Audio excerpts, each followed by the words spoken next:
తాజాగా పోలీసుల మీదనే రాళ్ల దాడికి పాల్పడ్డటువంటి వైసీపీ కార్యకర్తల అంశం ఇది. దీనికి కారణమైంది ఒక అమ్మవారికి సంబంధించినటువంటి కార్యక్రమం. పెనుగంచిప్రోలు లక్ష్మీ తిరుపతమ్మ తిరణాల జరిగింది. ఇక్కడ టీడీపీ వైసీపీ వర్గాలు కొట్టుకున్నారు. దాన్ని వైసీపీ రాళ్ల దాడిగా చిత్రీకరించారు, కానీ ఇద్దరు కొట్టుకున్నారు. పోలీస్ స్టేషన్ సెంటర్లో వైసీపీ ప్రభ బండ్లని ఎక్కువసేపు ఆవేశారు పోలీసులు. టీడీపీ బండ్లని పోలీసులు పంపుతూ వచ్చారు. దాంతో ఇరు వర్గాల మధ్యన మమ్మల్ని ఎందుకు ఆపుతున్నారు అంటే పోలీసులు సమాధానం ఇవ్వలేదు. దాంతో తోసుకుని ముందుకు వెళ్తున్నటువంటి సందర్భంలో అటు తెలుగుదేశం వాళ్ళు అడ్డం తిరిగారు. ఇరు వర్గాల మధ్య ఘర్షణ జరిగింది.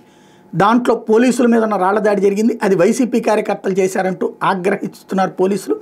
ఒక ఏఎస్ఐ, 4 కానిస్టేబుల్స్కి తీవ్ర గాయాలైన గాయపడ్డ వాళ్ళని నందిగాం ప్రభుత్వ ఆసుపత్రికి తరలించారు పోలీసులు. క్రమంగా గ్రామీణ ప్రాంతాలలో ఎవరి పని వాళ్ళని చేసుకొని ఇవ్వాలి.